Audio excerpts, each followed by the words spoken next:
Today I want to look at Collusion, because it's a deck that, well, it's a card that gets a deck. And there's not many of those cards that define a whole deck here. So Collusion kind of does. You really have to build your deck around it. So what is it? It's a 10 provision crime. Special card. If you control a unit with a gain category, so blind eyes increase other effects by 1. Crown splitters boost an allied unit with the lowest power by 4. Cut-ups damage enemy with the highest power by 4. Firesworn spawn 2 zealots in a random allied row. And Tide Cloaks gain 4 coins. So if you have all of the gain categories here, you will have a 5-point boost, a 5 damage, spawn 3 zealots, and gain 5 coins. If we assume the coins are like worth 1 point, that's worth 21. So it is a very powerful effect if this all goes off. But the thing is, you don't really see this played, and people don't run it in their decks. It just kind of seems too hard to use. I've tried to make Collusion work a few times, and it's just kind of difficult to get the setup. So I guess the easiest way to point this out, if we take a look at the Syndicate units by the gangs. So let's just start with the Crown Splitters. This one is a little bit easier because of the Novigradian Justice. So if you're playing Novigradian Justice, you're going to have Dwarves or Crown Splitters in your deck. So usually you have these anyway. And usually you have the Bare Knuckle Brawler. If you don't have him, you might have Halfling Safecracker, but usually you have at least one. So usually you can get this category off pretty easily. And then you're going to be running Cleaver in these decks probably because you're playing Collusion because it's a crime. So you might be playing Lined Pockets. Playing Lined Pockets, you probably have Cleaver. Cleaver makes the Cleaver's muscle, so this category's not that big a deal. Usually that is. And you also have Farco the Sculptor, which is a very important one here, because one thing we have to mention with all of these categories is if the opponent kills the units, or they want to kill the units, then you're not going to have them, right? So if your unit has some kind of passive value, like a end of turn effect, or it's a dangerous feat card, like Tunnel Drill, their opponent's going to kill it. And if they kill it, it's not on the board for your Collusion. So you want cards they're not going to kill. Farco really falls into that category, which is quite helpful for this one. And we look at the next one, the Cut-Ups. Now, there's an option here as well, which is pretty good. So the best one here for the Cut-Ups is probably going to be your Casino Bouncers. For the same reason, again, that if they kill it, you don't want them to kill the unit. And Bouncers they're not going to kill because it's just a thinning card. That being said, it doesn't really help that the only other ones here are fee cards. So Witchhunter Executioner you could run, but then you need bounty stuff. And you could also go with Bloody Good Friends. This one's probably the best one, other than the Casino Bouncers. And this one has the fee, which isn't bad. But there is also Freak Show, which is always in your Syndicate decks, but Freak Show's going to die. People who let Freak Show live tend to lose the game from bounty value. So that you have to keep that in mind. And then if we look at the Tide Cloaks, this one is pretty obvious. You have Sewer Raiders, again, as a thinning card, it's quite handy to have for this. And then you have the Sea Jackal. Sea Jackal is really good because you can pay for its fee and get it boosted out of damage range so they won't kill it. And then you can go with your Collusion afterwards. And then we have Firesworn. So there's a point to all of this. If we take a look at the Firesworns here, Claire, Eternal Fire Disciple is the best one by far. It gives you a token, which is a Firesworn, so you can set that up. It's in most of your decks anyway. It's an efficient spender. So there's a lot of different categories here. And then we look at Blind Eye. This one's also incredibly obvious. It's Blind Eyes with an S. And it is, where is Shady Vendor? He is a Blind Eye. There he is. So Shady Vendor. He's a Blind Eye. He has a deploy effect, so he's not going to get removed. It's in all your decks. Quite nice. So there are options here, and the reason I bring up Collusion now is because I wanted to make a Collusion deck because there's actually, Shady Vendor falls into this, there was a reworked Eventide Plunder. So it now creates a 4 provision fee unit, and if we take a look at the 4 provision fee units, we have a Firesworn, a Tide Cloak, a Crown Splitter, a Blind Eye. There's no cut-up 4 provision unit, but there's 4 of the 5 gang categories in the 4 provision pool. And you can make whichever one you need with Eventide Plunder. And you can also make the Eventide Plunder with the Shady Vendor. So you have a lot of ways to get the full set of the gangs. Now, the issue here kind of comes from this setup. Because playing a bunch of bronze units isn't really the highest tempo. It's definitely not. And then you have the issue of if you're running Collusion and you're running a crime deck with lined pockets. Let's take a look at this one, for example, here, that I have here. If we take a look here at the 4 provision slots, this is just an example deck. You'll notice here that there's not really space for units because you're playing crimes because of Herald Gord. A lot of special cards. There's not many unit slots in the deck, right? So we already have Shady Vendor and Bare Knuckle Brawler, but we'd have to remove crimes to fit all these bronzes in, right? So that kind of makes it a little difficult to fit into line pockets decks. Obviously, you can still make it work, or you can just rely on the Eventide Plunder making them. But it's kind of hard to fit all these bronzes in a deck, because if you're going to run, say, two of each gang category, and then have the Shady Vendor and Eventide Plunder as backup, if you have 2 of each gang category in the bronzes, that's 10 bronze cards. And then you have Shady Vendors and Eventide Plunders, that's 14. That is most of your deck. Like, almost, it's more than half your deck already. And then you have Collusion, and then you have to kind of fill in the rest of your spots with high provision stuff. And it's kind of hard to fit in. And if the opponent's removing your cards, then the Collusion's really, really bad. So that is kind of the issue with Collusion that keeps coming up, is that if the opponent removes them, you have a problem. So you want, like I said, you want cards that don't remove, and you don't want them to be motivated to kill off the card. So non-fee cards are actually nice. But the thing is, if you're playing bronze cards that aren't fee cards, then you don't have spenders, and then you lose a lot of your swing potential. So that could be an issue to watch out for. As far as leader abilities go, we mentioned the line pockets. Quite nice to have that crimes as well. It goes with the crimes. Eventide Plunders are crimes. You definitely want Eventide Plunders with this. Shady Vendors.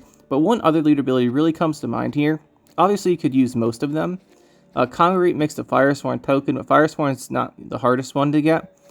Pirate's Cove is an interesting one because it spawns the Sea Jackal for you.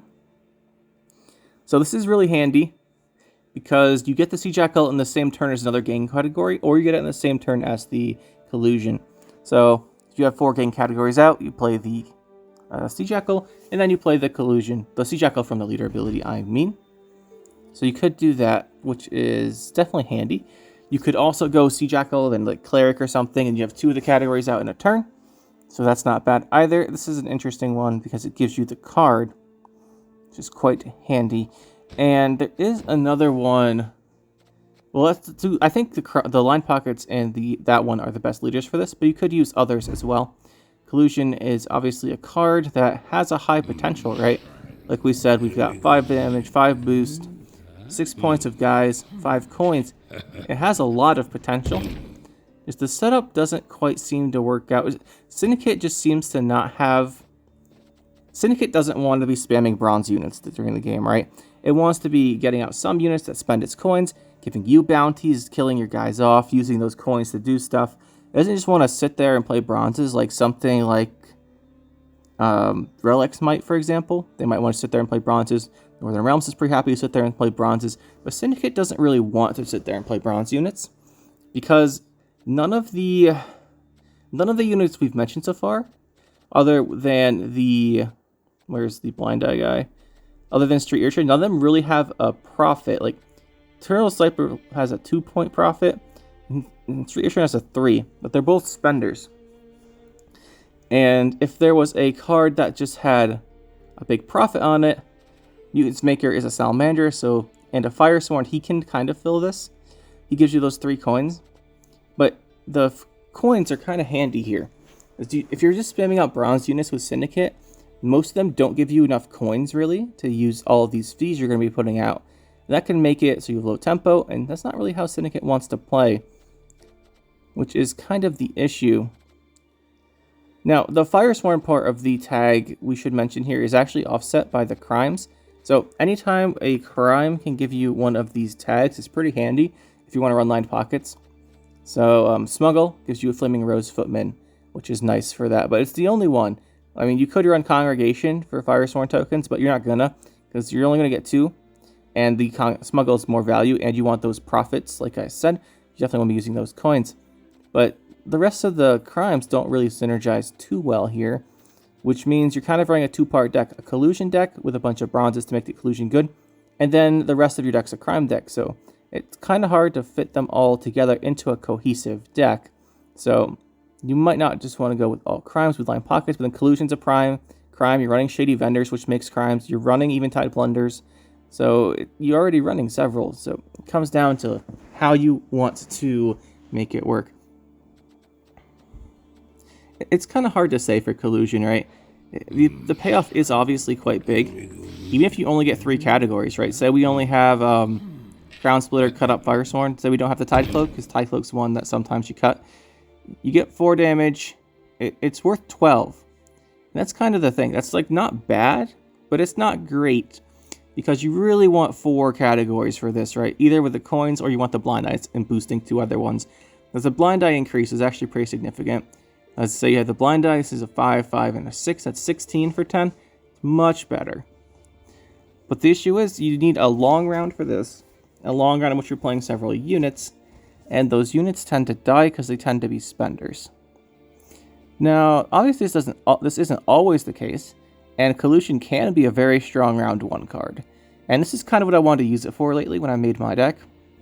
The idea being round 1's gotten to be very, very important, where everyone's just trying for round 1 at all costs, because of Erendite and such. And if you are playing that long round 1, you can get these units out. And then play your Collusion for 16 points and 5 coins, which lets you spend stuff, which is really nice for that round 1. It's a big swing, and it can get you back in these rounds. But the thing with Collusion is it's not great in short rounds, obviously, right? If you go into a short round of Collusion, it just falls off completely because you might only get 1 or 2 unit categories for the gangs. Right? If you go into a round, say you're going to long round 3, or short round 3, I mean, if you go into short round 3, you probably have something like a Herald Gourd. Maybe you're going to have like a Sigi and a Spender. Maybe you have your Cleaver, but it's only 1 category for the gang. So if you end up with your Collusion in your hand, you become a really big liability in these short rounds, which really hampers the card a lot. Now, as far as the card itself, I just really like it. I think it's kind of cool having all the gangs work together for this one big event. The payoff is actually really big, but it's just the units the Syndicate has and how Syndicate wants to play right now just don't fit with running Collusion in your deck. Unless, this is the big unless you really want to rely on Eventide Plunder and Shady Vendor, because those are going to be in your deck. So you can have the option of putting Collusion in your deck and just relying on Eventide Plunder and Shady Vendor to make Eventide Plunder to fill in those missing gang categories from your deck. For example, if we go back to this Line Pockets deck I did not too long ago, we have the Blind Eye Shady Vendor, we have the Bare Knuckle Brawler Suspender. We could rely on Eventide Plunder and Shady Vendor to make the other categories, so they could make us the Eternal Fire Disciple, Sea Jackal. We could rely on that, then throw in a Collusion somewhere up here in the high provision slot. It's possible, but you're running a big risk there of the opponent kind of just killing those few spenders off. If you only have that, that's the only way for you to make the bronze cards. It can be really difficult to keep them alive long enough to actually play the Collusion, because people tend to kill your spender units, and it always makes spenders, so that could be an issue. That's why I didn't want to go with that, because it just seems too risky. And if you guys have played Syndicate and you are playing spender cards, you know what I'm talking about. They always get shot down. The opponent always focuses on killing them because you don't have any. You're kind of done. So I think Collusion would be very much better. Well, here's the other thing with Collusion is the cut-up category. What I mentioned is cut-up category is very difficult to get out on the board. So I think we should, when we went through the categories earlier, if we take a look here, it's not just cut-up. This one is quite difficult to actually get out. So the only ones, like, none of these cards really fit into most of the decks you want to run with the Collusion, and that's kind of annoying. So, like, Arena and Draga we're not going to talk about, but, I mean, you could, like, Bloody Good Friends tends to be the best one, other than Casino Bouncers, if you want the thinning, but it's obviously not great. and it can cause you quite a few problems here. So like, they're not great here, which is kind of the problem. Igor the Hook, by the way, is interesting. You can make a bunch of copies with him of a bronze unit to kind of overcome that thing of them dying, and he is, in fact, a cut-up himself. So he's not a bad inclusion. If you really want something to live, you could go Pugo Boombreaker, but you don't have a lot of synergy with that in Syndicate. It tends just to be an 8 for 7, which isn't great. So this category in particular, whenever I make a Collusion deck, cut-ups is the one that tends to be a problem, unless you want to go with the double thinning on Casino Bouncers and Super Raiders. Although at that point, you're also running into a problem where most of your deck is units again, and you don't want to be running lined pockets. So that's kind of the thing. Collusion is really interesting. It just doesn't quite seem to work out most of the time. It's been this card that's always been there with, this has a really big potential to be good, but how Syndicate plays and how it wants to make its decks just tends not to be very compatible with Collusion. I was kind of hoping Eventide Plunder would fix that. It does in a lot of ways, but maybe you don't want to be relying on that as your only way to make Collusion work. And honestly, the current meta is pretty good for Collusion. That round 1 being so important, Collusion, you can set that everything up round 1, play your Collusion. But it's not quite enough to overcome some of the big tempo stuff going on. So it's interesting. And then you have to get it round 1 as well. And I don't know. I just really like Collusion. What do you guys think about it? You think they should... I don't know what they do to change it. I think it's actually pretty good how it is. I just think it's too hard to get the unit categories up for it. So, what do you guys think? What card should we do next time? Let me know. That'll be it for this one, guys. Hope you enjoyed. We'll see you next time. Make sure to hit that like button and subscribe to the channel for more. And you can check out some more videos over here. And thanks for watching.